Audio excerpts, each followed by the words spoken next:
Hey everyone out there on YouTube, it's SpykeVampyre, and I'm coming at you with a fun video, I think it's fun at least, about Sigil Magick. Many people have done Sigil Magick videos, most notably I think Neopag in 2007. You should go look at his. It's pretty cool. It's also linked on his website, which is thewiccanway.org. But I'm showing you a different way that I've been doing sigils for a long time. I have many prepared, different ideas, because I'm crazy like that. So firstly, let me explain. Sigil Magick is basically just symbols.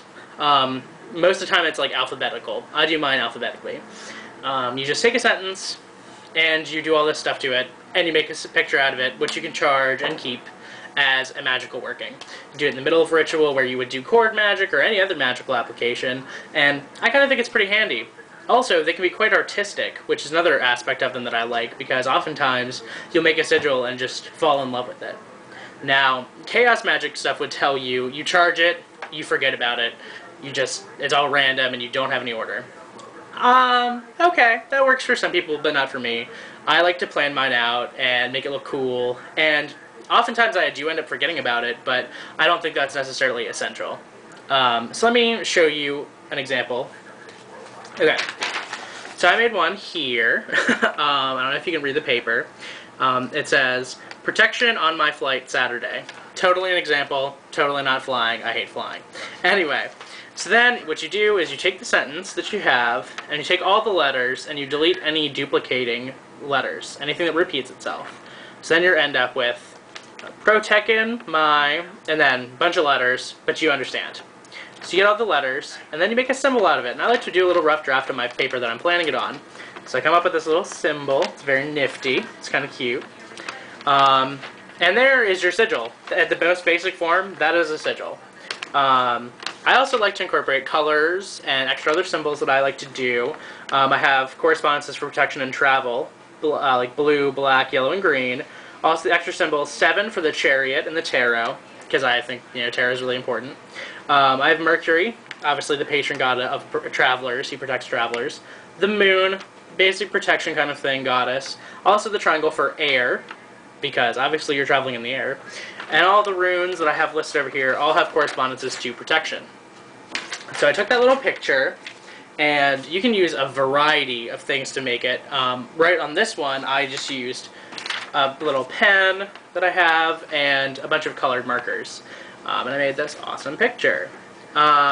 So what you do with this now is normally you chant over it to activate it in a ritual, and you can do a variety of things to it to either dispose of it. Some people like to burn their sigils the second they make them, and they charge them in ritual. Other people like to keep them on themselves during the flight. You might do that. Other people even like to basically just cast into water any of the elements that you really want to. If I was this person with the protection on the flight, I would carry it with me when I was on my flight, and after that, I would probably burn it. I actually really like this sigil. It worked out really well. It's kind of awesome. So then I made another one. That's one aspect of it is the protective thing. And you can use it for almost any working. And the next one I have is healing. And I did this for Cody, because he's sick right now. And it has heal Cody of his cold, and then I took away the letters and did a little planning. And on the planning sheet, I did it basically line-based, but I also used the eye and the dot for the eye to make it into the symbol for the sun, because the sun obviously has healing correspondences. Again, planned out my correspondences and my symbols. You can look it up in almost any book. I was using Solitary Witch by Silver Ravenwolf for some of it, The Craft by Dorothy Morrison for other things. Also, Magical Alphabets by Nigel Pennick, which is an awesome little book about all sorts of other, magical alphabets. And I planned out that symbol. And I did it with the color correspondences red, blue, green, and black, because of the healing correspondence of it. So I did mine basically in red for Cody, and I took it and just created the symbol like normal. I added all the symbols on the sides here, and also I did his name in Theban across it because it's specifically for him. Obviously, if you're going to do magical working for somebody else, you get consent. Cody will tell you. He's on the phone with me right now, actually. Cody would tell you, I did indeed get consent from him, blah, blah, blah, blah. That's the little thing that you have to say. The next thing I did was a love sigil, and I decided to use Theban for it. And it's a little different doing Theban. I just wanted to show a range. So allow me to be more open for love, because obviously if you're doing a love spell, you want to open yourself up to love and not target somebody else. Keep that in mind. Deleted the letters, translated it, transcribed it into Theban, and then I did a planning, and my planning did not work out down here. So I did the other correspondences, red, pink, and blue. Pink and blue specifically for Aphrodite, because she's born of the sea and the love thing. That's kind of fun. And all these extra symbols, I use 6 for the Lover's card, the Venus symbol. I use the Dragon's Head node of the moon to open a pathway, Pisces for emotional endeavors, and 3 runes that represent opening up and self-indulgence. And on the back, I kind of planned really quickly what I was going to do, and I decided to space them around the heart. So from that planning, I cut this. It's a nice little cutout of pink construction paper that's marbled, and I did all of the stuff in red. I really like this one, actually. It's kind of fun. My Theban is horrible, but it's still a fun sigil. My last one I did is the one I'm least proud of, but I just wanted to do something else. This one is for financial stuff. Grant me my promotion this year. And I took it and I put it in the Greek alphabet, which is done really sloppily in pen right there. I created this sigil and did all of these extra correspondences, colors red and green, a dollar sign, a pentacle because it relates to money, a rune, 10 for the Wheel of Fortune for changing of circumstances, and the earth sign. I took that and I used a paintbrush and my ink. I used Dragon's Blood ink because it adds power to spells. If it was for love, you would use Dove's Blood ink. And if it was for, discord or making a pact even, you would use Bat's Blood ink. You really could be using a quill to do all of this. But, again, I wanted to use a paintbrush because my quill does not like me. So there's my sigil that I made on parchment this time out of the Dragon's Blood ink, and I just added all the symbols in on it. It was really fun.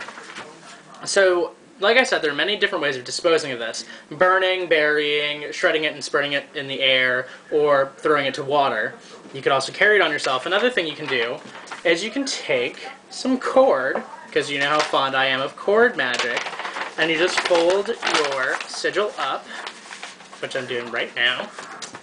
Just fold your little sigil up a couple times. You could use a magical number correspondence. I'm not, but you could if you're like that. You take it and take some cord, and you could wrap it up. And I like to use a cord that corresponds to the color of the working. I'm using red for the fire aspect of it because it's a will, because this is my prosperity one, and it's a will, it's promotion. And so you can tie it up and bind it a little bit. And after you bind it, you can just break your cord off. Ooh. You break your little cord off, and you can just tie it. And so once you tie it, you could carry it on you like this.